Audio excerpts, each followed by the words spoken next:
बड़ी खबर है, उत्तर प्रदेश में 6 महीने के लिए एस्मा लगाया गया है। 6 महीने तक हड़ताल पर रोक लगा दी गई है सरकार की ओर से। राज्यपाल ने प्रदेश में एस्मा लगाने की अनुमति दे दी है। अपर मुख्य सचिव कार्मिक ने इस बाबत आदेश भी जारी कर दिया है। राज्यपाल ने अनुमति भी दे दी है। तत्काल प्रभाव से लागू एस्मा हड़ताल नहीं हो सकेगी आने वाले 6 महीने में सरकारी कर्मचारियों के द्वारा, किसी भी विभाग के द्वारा, किसी भी मामले पर। तो जैसा कि आप सभी ने अभी न्यूज़ में देखा कि यूपी सरकार ने 27 मई को 6 महीने के लिए एस्मा एक्ट लागू कर दिया है, जिसके तहत कोई भी सरकारी कर्मचारी 6 महीने तक हड़ताल नहीं कर सकेगा। अगर कोई भी कर्मचारी हड़ताल करता हुआ पकड़ा गया तो उसे 6 महीने की जेल या फिर 200 रुपये जुर्माना या इन दोनों से दंडित किया जा सकता है। तो चलिए जान लेते हैं क्या होता है एस्मा एक्ट। एस्मा यानी ESMA, जिसकी फुल फॉर्म होती है एसेंशियल सर्विस मेंटेनेंस एक्ट 1968 या आवश्यक सेवा अनुरक्षण कानून, सामान्य जीवन के लिए आवश्यक सेवाओं। इस एक्ट की धारा 2 में उल्लिखित कुछ सेवाएं हैं, जिसमें आपकी परिवहन और स्वास्थ्य, ये सभी सेवाएं आती हैं। इनको यथापूर्वक बनाए रखने के लिए एक कानून है। इसके अंतर्गत सरकार सामाजिक क्षेत्र की कुछ महत्वपूर्ण सेवाओं को सुचारू रूप से बनाए रखने के लिए एक सार्वजनिक घोषणा, जैसे कि समाचार पत्र, रेडियो के माध्यम से इस एक्ट को लागू कर सकती है। इस एक्ट के लागू हो जाने के बाद इससे प्रभावित होने वाले सभी कर्मचारी हड़ताल नहीं कर सकते। यदि वे ऐसा करते हैं तो वह अवैध और दंडनीय है। एक बार में एस्मा एक्ट को अधिकतम 6 महीने के लिए लगाया जा सकता है। एस्मा के प्रावधान क्या हैं? एस्मा एक्ट को कुल 9 धाराओं में बांटा गया है।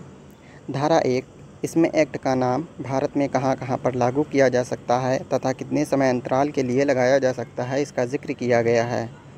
धारा 2, एक्ट की परिभाषा तथा आवश्यक सेवाओं की सूची। धारा 3, कुछ नियोजनों में हड़ताल को प्रतिबंधित करने की शक्ति। यदि केंद्र सरकार इस बात से संतुष्ट है कि सार्वजनिक हित में ऐसा करना आवश्यक है तो वह एक आदेश द्वारा इस एक्ट को लागू कर हड़तालों पर प्रतिबंध लगा सकती है। धारा 4, अवैध हड़तालों के लिए जुर्माना। यदि इस अधिनियम के अंतर्गत आने वाला कोई व्यक्ति इस एक्ट के लागू होने के बाद हड़ताल शुरू करता है या उसमें भाग लेता है तो वह 6 महीने के कारावास या 200 रुपये जुर्माना या दोनों से दंडित होगा। धारा 5, हड़ताल के लिए उकसाने के लिए दंड। कोई भी व्यक्ति जो अन्य व्यक्तियों को हड़ताल के लिए उकसाता है तो वह 1 साल के कारावास या 1000 रुपये जुर्माना या दोनों से दंडित होगा।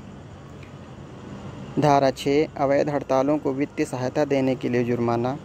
यदि कोई व्यक्ति एस्मा एक्ट के अंतर्गत अवैध हड़तालों को वित्त पोषित करता है तो वह 1 साल के कारावास या 1000 रुपये जुर्माना या दोनों से दंडित होगा। धारा 7, बिना वारंट के गिरफ्तारी की शक्ति। कोई भी पुलिस अधिकारी बिना वारंट के किसी ऐसे व्यक्ति को गिरफ्तार कर सकता है जिस पर इस अधिनियम के तहत कोई भी अपराध करने का संदेह है। यानी अगर किसी भी पुलिस अधिकारी को किसी भी व्यक्ति पर शक होगा तो वह धारा 7 के अंतर्गत उसे गिरफ्तार कर सकता है। धारा 8, अन्य कानूनों को रद्द करने की शक्ति। अधिनियम की इस धारा के अनुसार यदि कोई अन्य अधिनियम, औद्योगिक विवाद अधिनियम 1947 आदि का टकराव इस अधिनियम के किसी धारा से होता है तो एस्मा एक्ट को प्राथमिकता दी जाएगी। धारा 9, अधिनियम को निरस्त या निरसन करने की शक्ति।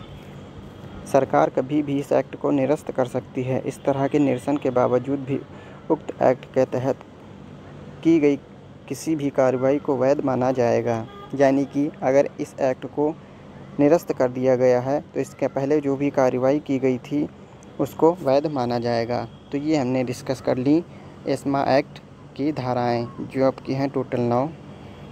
अब हम बात कर लेते हैं विभिन्न राज्यों में एस्मा की स्थिति। भारत एक विविधताओं का देश है। ऐसे में हर राज्य की अपनी चुनौतियां एवं आवश्यकताएं भी अलग हैं, जिस कारण एस्मा एक्ट एक केंद्रीय कानून होने के बावजूद इसमें प्रत्येक राज्य को अपने अनुसार बदलाव करने की स्वतंत्रता दी गई है। कई राज्य केंद्रीय कानून को ही सीधे अपने राज्य में आवश्यकता अनुसार लागू कर लेते हैं, परंतु कई राज्यों ने अपने अनुसार आवश्यक बदलाव कर आवश्यक सेवाओं की सूची भी अपने अनुसार परिवर्तित की है। Rajasthan ESMA act 1970, Andhra Pradesh ESMA act 1971, Kerala ESMA act 1993, Karnataka ESMA act 1994। अब बात कर लेते हैं एस्मा से केंद्र व राज्य सरकार को क्या फ़ायदा होता है। यद्यपि यह एक बहुत शक्तिशाली कानून है, लेकिन इसका क्रियान्वयन पूरी तरह से राज्य सरकार के विवेक पर आधारित है। सरकार को एक्ट के द्वारा आवश्यक सेवाओं को सुचारू रखने तथा कर्मचारियों के विद्रोह को दबाने में सहायता प्राप्त होती है। एस्मा एक्ट द्वारा प्रत्येक कर्मचारी में कानून का भय तथा अनुशासित रहने की जवाबदेही बनी रहती है, जिस कारण विपरीत परिस्थितियों में भी राज्य में आवश्यक सेवाएं सुचारू कार्य कर सकें। राज्यों द्वारा एस्मा लागू करने के कुछ हालिया विवरण निम्नवत हैं। कर्नाटक सरकार द्वारा सफाई कर्मचारियों पर एस्मा एक्ट लगाया गया था। दिल्ली सरकार द्वारा वर्ष 2016 में स्वास्थ्य विभाग तथा 2019 में बिजली विभाग के कर्मचारियों की हड़ताल को एस्मा एक्ट द्वारा अवैध घोषित किया गया। उत्तर प्रदेश सरकार द्वारा इसी वर्ष फरवरी में शिक्षा विभाग के कर्मचारियों पर आगामी महीने में आने वाली बोर्ड परीक्षाओं का हवाला देते हुए एस्मा एक्ट लागू किया गया था। वर्ष 2018 में हिमाचल प्रदेश में एम्बुलेंस कर्मचारियों की हड़ताल रोकने के लिए एस्मा एक्ट का प्रयोग किया गया था। अब जान लेते हैं इसके निष्कर्ष के बारे में, यानी कंक्लूजन।